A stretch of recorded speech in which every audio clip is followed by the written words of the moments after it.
कहानी शुरू होती है एक पुराने और टूटे फूटे से घर में। उस घर के अंदर एक आदमी और उसकी पत्नी को कुछ लोन शार्क्स बहुत ही बेरहमी से पीट रहे थे। एक ने तो गरम आयरन लेकर उस आदमी की गोद पर जला दिया था। आदमी के मुंह से खून निकल रहा था और वो गिड़गिड़ा कर उनसे कह रहा था, प्लीज मुझे 1 और महीना दे दो, मैं तुम्हारे पैसे लौटा दूंगा। लेकिन लोन शार्क का लीडर, जिसके हाथ में वही गरम आयरन था, मुस्कुराते हुए बोला, अगर तूने किसी और से उधार लिया है तो अपने ऑर्गन्स बेच दे, पैसे चुकाने के लिए असली इंसान वही करता है। फिर उसने उस आदमी का गला पकड़ लिया और उसका चेहरा आयरन से जलाने वाला था। उसने कहा, थोड़ा दर्द तुम दोनों को भी महसूस होना चाहिए, तभी समझ पाओगे उन लोगों का दर्द जिन्हें पैसे वापस नहीं मिलते। लेकिन जैसे ही वो आयरन चेहरे की तरफ लाने वाला था, उसकी नजर औरत पर पड़ी। वो कांप रही थी और जोर से सांसें लेती हुई फोन पर कुछ कर रही थी। लीडर ने तुरंत उसके हाथ से फोन छीना और गुस्से में बोला, क्या कर रही थी? पुलिस को बुला रही थी या किसी मरे हुए को कॉल कर रही थी? जब उसने फोन की स्क्रीन देखी तो शॉक हो गया। औरत अपने बेटे से बात कर रही थी। बेटा पूछ रहा था, mom where are you, I am unable to reach you. और जब वो मैसेज टाइप कर चुकी थी कि बेटा घर मत आना, तभी लोन शार्क ने फोन छीन लिया और वो मैसेज भेजा नहीं जा सका। लीडर को एकदम से मजा आया। उसे एक जबरदस्त आइडिया आया। वो बोला, तुम दोनों को मारने का क्या फायदा जब तुम्हारा बेटा भी है, अब उसे ही मजा चखाते हैं। वो कपल रोने लगा, गिड़गिड़ाने लगा कि उनके बेटे को कुछ ना किया जाए, लेकिन किसी ने सुना नहीं। लीडर ने अपने आदमियों को कहा, इनके मुंह बंद कर दो, आवाज नहीं आनी चाहिए वरना लड़का डर जाएगा। फिर दोनों को दीवार से बांध दिया गया और तभी उनका बेटा आ गया। वो एक हाई स्कूल स्टूडेंट था और उसका नाम था कंग सन वू, और इस कहानी का यही असली हीरो है। जैसे ही उसने दरवाजा खोला, उसकी माँ, जिसकी जुबान बंद थी, आंखों से रोती हुई उसे अंदर आने से रोकने की कोशिश कर रही थी। लेकिन अब बहुत देर हो चुकी थी। सन वू अंदर आ चुका था। लोन शार्क्स उसे देखकर तैयार खड़े थे। सन वू ने कैजुअली अपना शू उतारा, बैग एडजस्ट किया और बोला, आई एम होम। लेकिन उसे कुछ समझ में आता उससे पहले ही एक गून ने उसके सिर पर रॉड से वार कर दिया। माँ को लगा अब तो बेटा गया, लेकिन तभी सबके होश उड़ गए। सन वू ने उसी आदमी को जिसने रॉड से मारा था उसके कंधे से पकड़ा और एक ऐसा पंच मारा कि उसका चेहरा पूरी तरह से बिगड़ गया। हालत ऐसी थी कि अगर उसे कोई नरक में भी भेजे तो शायद नरक वाले भी रिजेक्ट कर दें। सब हक्के बक्के रह गए। लीडर के तो पसीने छूट गए। उसे समझ आ गया कि ये लड़का एक विरोधी लड़ाई में नहीं हार सकता। उसने अपने आदमियों को चिल्लाकर कहा, सब एक साथ हमला करो, जरूरत पड़ी तो मार डालो। एक गून ने हमला किया, लेकिन सन वू ने उसे इजीली डॉज कर दिया। उसी समय दूसरे गून को रिब्स पर इतनी जोर की हिट दी कि कई रिब्स टूट गईं। वो बंदा दर्द में रॉड छोड़कर सांस लेने लगा, लेकिन सन वू ने फिर से उसी जगह पर एक और हैवी पंच दे मारा। अब रिब्स पूरी तरह से क्रश हो गईं। फिर उसने पहले अटैकर की लेग पकड़ी और जोरदार किक से उसकी हड्डियां चूर चूर कर दी। 3 गून्स ऑलरेडी गिर चुके थे। फिर एक और बेवकूफ आया जो सोचा कि चेयर से अटैक करेगा। उसने सच में सन वू के सिर पर चेयर मारी। अटैक हुआ, लेकिन असर 0। सन वू ने उस अटैकर को ऐसा पटका कि वो सीधा दीवार से टकराकर बेहोश हो गया। लीडर समझ ही नहीं पाया कि ये क्या हो गया। अब उसे लगा कि शायद वो सन वू के पिता को धमकाकर काम निकाल सकता है, लेकिन उसने जैसे ही सामने देखा, सन वू ने वही गरम आयरन उठाया और लीडर का सिर पकड़ के दीवार में प्रेस कर दिया। क्रैक! उसकी गर्दन टूट गई। अब एक भी गून बचा नहीं था। सन वू बुरी तरह से सांस ले रहा था। वो अपने पेरेंट्स के पास गया, उनकी रस्सियां खोली और जाते जाते बोला, अगर गरीब नहीं होते तो मुझे लड़ने की जरूरत ही नहीं पड़ती। इतना कहकर वो वहीं फेंट हो गया। कुछ घंटे बाद मल्टीपल एम्बुलेंसेज में लोन शार्क और उसके लोग हॉस्पिटल पहुंचाए गए। सब दर्द में चिल्ला रहे थे। डॉक्टर्स भी एक्सट्रीम प्रेशर में थे क्योंकि हालत बुरी थी। रिसेप्शन पर एक आदमी खड़ा था, आंखों पर ग्लासेस। उसने नर्स से पूछा, ये सब क्या हो रहा है? नर्स ने काल्मली जवाब दिया, एक हाई स्कूल स्टूडेंट ने पूरे गैंगस्टर ग्रुप की धुनाई कर दी अकेले। ये सुनते ही ग्लासेस वाले आदमी के होश उड़ गए। उसी के सामने लोन शार्क बॉस को स्ट्रेचर पर लिटाया जा रहा था। उसके गले पर सपोर्ट पैड बंधा था। बॉस ने एक नए आदमी को बुलाकर कहा, जा उस हरामी को ढूंढ और मार डाल जिसने हमें इस हालत में पहुंचा दिया। लेकिन उस अंडरलिंग ने बॉस को बताया कि वो लड़का भी इसी हॉस्पिटल में एडमिट है। अंडरलिंग ने मुस्कुराते हुए कहा, नो प्रॉब्लम, ब्लैक बेयर अभी अभी गया है तो समझो वो लड़का तो अब गया। ये बात सुनकर सामने खड़ा ग्लासेस वाला आदमी चौंक गया। उसे जैसे ही ब्लैक बेयर का नाम सुनाई दिया, उसने तुरंत नर्स से पूछा, वो हाई स्कूल लड़का किस रूम में एडमिट है? नर्स ने कहा, रूम 202। बस फिर क्या था, वो सीधे इमरजेंसी वार्ड के पास से दौड़ते हुए रूम 202 की तरफ भागा। मन ही मन सोच रहा था, अगर ये वही एरिया का ब्लैक बेयर है जिसे मैं जानता हूँ तो वो इनका टॉप फाइटर कैंडिडेट है। उसे एक्शन में देखना जरूरी है ताकि पता चले उसका रियल स्ट्रेंथ कितना है। रूम के पास पहुंचकर वो रुका और अंदर झांकने लगा। अंदर जाने के बजाय वो देखना चाहता था कि आखिर ब्लैक बेयर क्या करता है। उसे सनवू के लिए थोड़ा दुख हो रहा था, लेकिन क्यूरियोसिटी ज्यादा थी। ब्लैक बेयर की ताकत देखनी थी। सनवू उस वक्त भी हॉस्पिटल बेड से कनेक्टेड ड्रिप के साथ ब्लैक बेयर को फेस कर रहा था। ब्लैक बेयर खुद से बड़बड़ाया, मुझे लगा था किसी रियल थ्रेट के लिए बुलाया जाएगा, ये तो कोई हाई स्कूल का पंक निकला।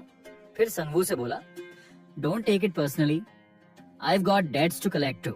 लेकिन तू इंटरेस्टिंग लग रहा है, तू डर नहीं रहा मुझसे, चल अब तुझे दिखाता हूँ असली डर क्या होता है।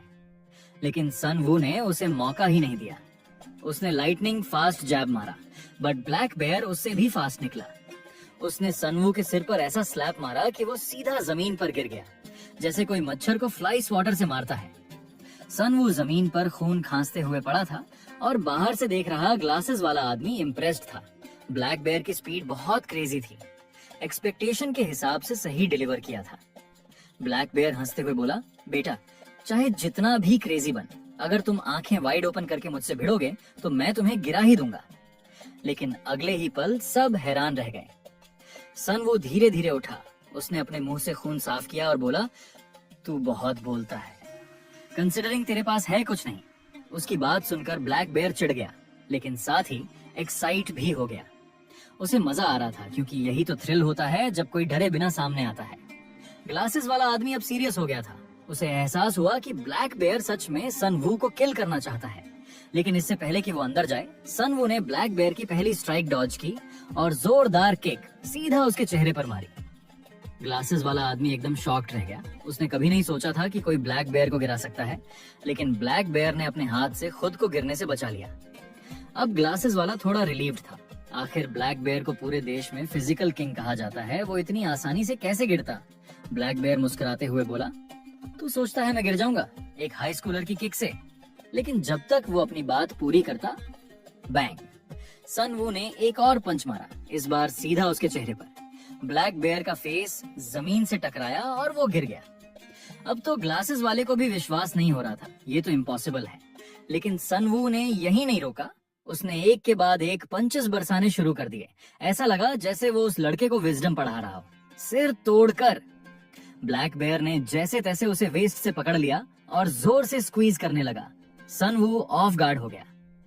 ब्लैक बेयर बोला, ये अल्टीमेट मूव एक हाई स्कूलर पर यूज करना शेमफुल है, लेकिन अब मजा आएगा। ग्लासेस वाले को तुरंत पहचान में आ गया, द बोन क्रशर, वो मूव जिससे कोई बच नहीं सकता। उसने सोचा कि अब फाइट रोकनी पड़ेगी, लेकिन तभी उसे शॉक लगा, सनवू अभी भी हिल रहा था। ब्लैक बेयर को समझ नहीं आ रहा था उसके बोन्स क्रश क्यों नहीं हो रहे। सनवू पूरी ताकत से खड़ा होने की कोशिश कर रहा था और तभी बैंग, उसने अपना सिर उठाकर सीधा ब्लैक बेयर के सिर से टकराया। Brutal headbutt. इम्पैक्ट इतना तेज था कि ब्लैक बेयर ने अपनी ग्रिप छोड़ दी। उसने सोचा कहीं सनवू ने बोन्स में मेटल इम्प्लांट तो नहीं करवा रखे, लेकिन सनवू ने वहीं नहीं रुका। एक के बाद एक हेडबट्स, स्कल क्रैक हो गया, दांत टूट गए और चेहरा पेस्ट बन गया। ग्लासेस वाला चिल्लाया, रुको, वो ऑलरेडी अनकॉन्शियस है। फिर बोला, शांत हो जाओ, अगर अभी नहीं रुके तो ये क्लीन अप करना नाइटमेयर बन जाएगा। उसने तुरंत कॉल किया, कार एक्सीडेंट से हेड ट्रॉमा हुआ है, रूम 202, बिल्डिंग बी, जल्दी आओ। सनवू, जो अब बहुत कमजोर लग रहा था, ग्लासेस वाले से बोला, तुम लोग आखिर हो कौन? ग्लासेस वाले ने एक कार्ड उसकी तरफ बढ़ाया और कहा, इस कार्ड पे जो कांटेक्ट है वो तुम्हें वो सब दे सकता है जो तुम चाहते हो। सनवू कंफ्यूज था, तुम उसकी टीम में हो? ग्लासेस वाला हंसते हुए बोला, नहीं, मैं तो तुम्हारी टीम में सोच रहा था। तभी कुछ मास्क्ड लोग रूम में आए। उनका काम था ब्लैक बेयर को उठाना और सीन को क्लीन करना। एक मास्क्ड आदमी ने ग्लासेस वाले से कहा, स्टेटस कंफर्म हो गया है, क्या रैप अप कर दें? ग्लासेस वाला बोला, इंश्योर करो कि ब्लैक बेयर अभी कुछ देर तक कॉन्शियसनेस में न आए। ओके, मास्क्ड गाय ने जवाब दिया और क्लीन अप शुरू हो गया। सनवू वहीं बैठा सोच रहा था, ये लोग क्या हैं आखिर? फिर वो चश्मे वाला आदमी उसे एक बिजनेस कार्ड देता है और कहता है, इस कार्ड पे जो कांटेक्ट है वो उस इंसान का है जो तुझे वो सब दे सकता है जो तू चाहता है। सनवू ने वो कार्ड तो ले लिया, लेकिन उसे जरा भी आइडिया नहीं था कि वो किस बारे में है। ग्लासेस वाले आदमी ने कहा, तुझे बस उसके लिए फाइट करना है जिसे तू सर्व करता है। लेकिन सनवू ने कार्ड को मुट्ठी में दबाया और बोला, गेट लॉस्ट। उसने कार्ड को सीधा डस्टबिन में फेंक दिया और कहा, मुझे पैसे कमाने के लिए फाइट करनी ही नहीं, और पता नहीं तू इस बार क्या स्कैम चला रहा है। वो रूम से बाहर निकल गया। ग्लासेस वाला उसके पीछे नहीं गया, लेकिन मन ही मन उसने सोचा, सोच कभी भी बदल सकती है। कुछ मिनट बाद मेंस वॉशरूम में सनवू अपने चेहरे पर पानी डाल रहा था। वो खुद से बड़बड़ा रहा था, डैम, मेरी लाइफ चाहे जैसी भी हो, कम से कम माँ की विश तो पूरी करनी थी कि मैं कभी किसी से लड़ाई ना करूं। तभी उसके फादर अंदर आ गए। उन्होंने पूछा, तू यहाँ क्या कर रहा है और इस हालत में कहाँ जा रहा है? सुन वो गुस्से में बोला, तू ही बता, इस हालत का जिम्मेदार कौन है? क्यों कुछ नहीं किया तूने? एक बॉक्सिंग चैंपियन होते हुए तू ह्यूज डेट में कैसे फंस गया? ऑफर्स भी थे तेरे पास, या फिर ये बताने वाला है कि तेरा चैंपियन प्राइड किसी लोकल बॉक्सिंग जिम से बड़ा है? मुझे ये भी नहीं पता कि नेशनल टीम से तुझे क्यों निकाला गया, लेकिन क्या वो बेकार सा प्राइड तेरी बीमार और कमजोर माँ से ज्यादा जरूरी था? उसका बाप चुप रहा, कोई जवाब नहीं था। फिर वो बिना कुछ कहे वॉशरूम से बाहर निकल गया। जाते हुए बस इतना कहा, कहीं मत जाना, हॉस्पिटल में ही रह। कुछ पल बाद सनवू को अचानक चक्कर आने लगे। वो गिरते गिरते बचा और जमीन पर बैठ गया। उसे कुछ समझ नहीं आया कि ये डिजीनेस और हेडेक क्यों हो रही है। वो सोचने लगा, शायद ये लैक ऑफ स्लीप की वजह से है, लेकिन उसे यकीन नहीं हुआ। वो खुद से बोला, मेरा सिर हमेशा तभी दर्द करता है जब मैं उसे देखता हूँ, क्योंकि मैं उसे हेट करता हूँ। उसे अपने बाप से नफरत थी, क्योंकि वो हमेशा इंजरीज लेकर आता था और हर बार उन बुलीज के माँ बाप के सामने झुक जाता था जिनसे सनवू की लड़ाई होती थी। सनवू को अपने बाप पर भरोसा करना भी नहीं था। वो नहीं मानना चाहता था कि उसके बाप ने एवरीथिंग ही नीडेड टू डू किया है, लेकिन खुद भी ऐसा फील कर रहा था जैसे किसी गड्ढे में डूब रहा है, क्योंकि एक हाई स्कूलर होने के नाते जो डीप सी फिशिंग बोट पर भी नहीं जा सकता, उसके लिए लाइफ बदलना इम्पॉसिबल लग रहा था। डेली एक्सपेंसेस निकालना भी मुश्किल हो रहा था। हार्ड वर्क करते हुए जो डिलीवरी बाइक उसकी कंपनी की थी, वो भी बर्बाद हो गई थी, क्योंकि उसने स्कूल के बुलीज के साथ खेलने से मना कर दिया था। उन बुलीज की वजह से उसके ऊपर बाप का डेट और बढ़ता गया, और माँ को छोड़कर वो घर से भाग भी नहीं सकता था। उसकी लाइफ पूरी तरह से पिट में थी। पर अचानक उसे होश आया। वो हॉस्पिटल बेड पर था, सिर में तेज दर्द हो रहा था। उसे कुछ याद नहीं था कि उसे किसी और रूम में कब शिफ्ट किया गया। उसने अपना फोन निकाला ये चेक करने के लिए कि कब से सो रहा है, लेकिन मूड एकदम जीरो हो गया जब उसने अपने बाप का टेक्स्ट देखा। उसने मैसेज खोला। टेक्स्ट में लिखा था, अब वक्त आ गया है कि मैं तुझे सब कुछ बता दूं, आज रात। सनवू शॉक्ड रह गया। अब क्या छुपा रखा है इसने? फिर उसने सोचा, माँ को चेक कर लूं। उसने बाप को कॉल किया और पूछा, मॉम कैसी हैं? लेकिन जवाब में उसके बाप ने कहा, घर मत आना, वहाँ कुछ गैंगस्टर्स छिपे हुए हैं, बहुत डेंजरस है। उसने बताया कि उसे दूसरे हॉस्पिटल रूम में शिफ्ट किया गया है, एक नए नाम के साथ, ताकि वो सेफ रहे। सनवू पैनिक में आ गया। तो माँ कहाँ है? उसके बाप ने कहा, पुलिस स्टेशन के पास के एक मोटल में छिपी हुई है, वो सेफ है और मैं ज्यादा देर बात नहीं कर सकता, फिलहाल कहीं मत जाना। फोन कट गया। कुछ पल सनवू चुप बैठा रहा और फिर खुद को ब्लेम करने लगा। अगर मैंने उन गैंगस्टर्स से पंगा नहीं लिया होता तो सब कुछ इतना खराब ना होता। उसने डिसाइड किया कि अब सबसे पहले अपनी माँ को ढूंढेगा। लेकिन जैसे ही वो बाहर भागने वाला था, फिर से फोन आया। Caller ID dad. उसने तुरंत उठा लिया, लेकिन आवाज किसी और की थी। वो आदमी घबराते हुए बोला, आर यू मिस्टर कैंगसन? सनवू बोला, हाँ, लेकिन तुम कौन हो? वो आदमी बोला, बहुत बुरा हुआ है, तुम्हारे डैड गिर गए हैं, वो बेहोश हैं, हालत बहुत खराब है। वर्क एक्सीडेंट में उनके मल्टीपल बोन्स और रिब्स टूट चुके थे। कुछ घंटे बाद इंटेंसिव केयर यूनिट में सनवू अपने हेविली इंजर्ड और अनकॉन्शियस पिता को देख रहा था। डॉक्टर ने कहा, सर्जरी बहुत मुश्किल है, सिर्फ सर्जरी के खर्चे ही 100 मिलियन वन से ज्यादा होंगे, और फिर लंबी ट्रीटमेंट और रिहेबिलिटेशन भी है। ये सब सुनकर सनवू की आंखों से आंसू बहने लगे। उसे कुछ समझ नहीं आ रहा था, कहाँ से लाए इतना पैसा, कहाँ से शुरू करें। सनवू को अचानक याद आया कि उसने रेड बिजनेस कार्ड तो डस्टबिन में फेंक दिया था, तो वो बिना वक्त गंवाए सीधा उसी रूम की तरफ भागा जहाँ उसे पहले इलाज मिला था। कुछ मिनट भागने के बाद वो रूम 202 पहुंचा, लेकिन बिन एकदम खाली था। लगता था उसे साफ कर दिया गया है। सनवू वहीं जमीन पर बैठ गया और फूट फूट कर रोने लगा। सब मेरी गलती है, वो बड़बड़ाने लगा। अपने पिता से माफी मांगने लगा। रोते हुए कहा, काश मैं मर ही गया होता। तभी पीछे से एक जानी पहचानी आवाज आई, क्या तुम रेड बिजनेस कार्ड ढूंढ रहे हो? वो वही ग्लासेस वाला आदमी था। उसने पूछा, क्या तुम्हारा मन बदल गया है? सुन वू ने तुरंत पूछा, कितना दे सकते हो तुम?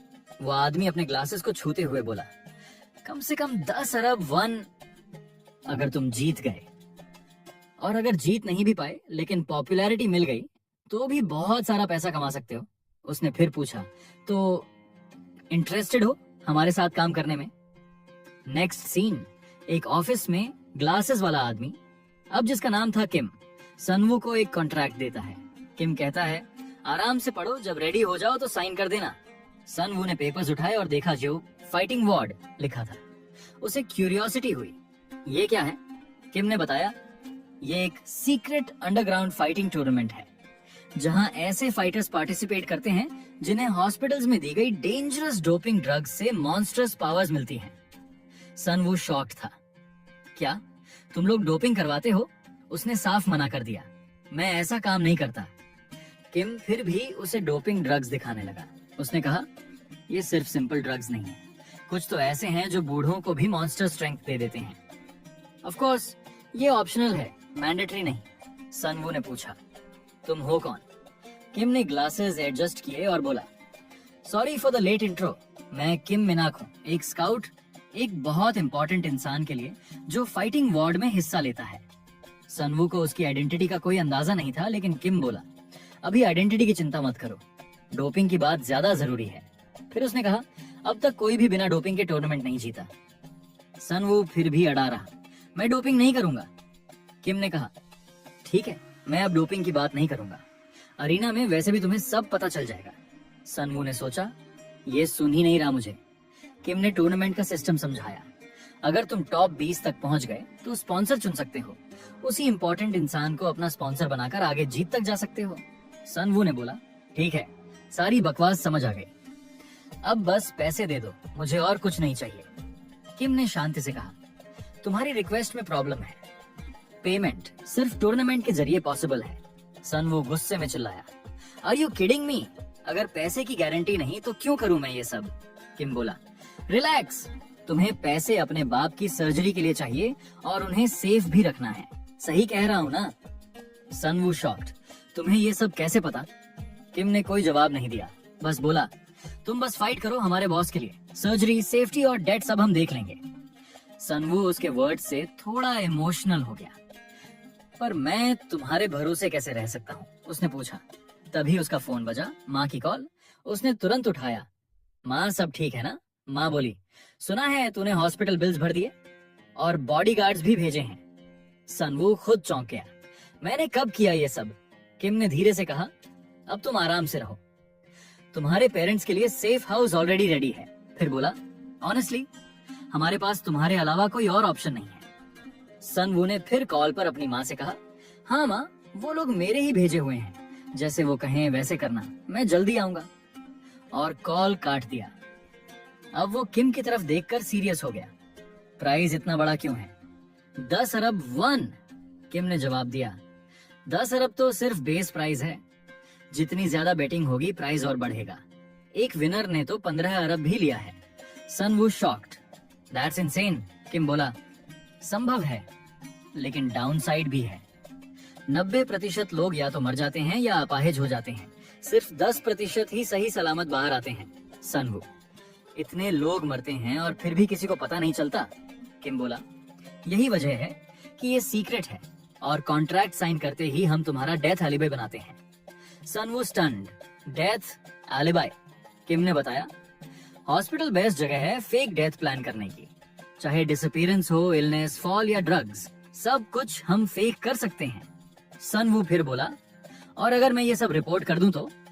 किम ने बड़ी ठंडी आवाज में जवाब दिया, तुम्हें क्या लगता है तुम्हें एक पागल ड्रग एडिक्ट दिखाना मुश्किल है? और वैसे भी कौन मानेगा किसी पागल की बात जो एक ऐसे टूर्नामेंट की रिपोर्ट कर रहा है जो ऑफिशियली एग्जिस्ट ही नहीं करता? वो आगे बोला, और वैसे भी तुम्हारे रिपोर्ट करने से पहले ही तुम ऑफिशियली डेड डिक्लेयर हो चुके होगे। That's the beauty of this hospital system. उसके चेहरे पर एक शातिर सी मुस्कान थी। फिर उसने काल्म होकर कहा, सनवू, ये सब तुम्हारी मर्जी पर है, पार्टिसिपेट करना है या नहीं, तुम डिसाइड करो। उसने पूछा, तो क्या तुम अब साइन करना चाहोगे या कुछ दिन सोचने के लिए लेना चाहोगे? ज्यादातर लोग टाइम लेते हैं, लेकिन सनवू की आंखों में अब कोई हेजिटेशन नहीं थी।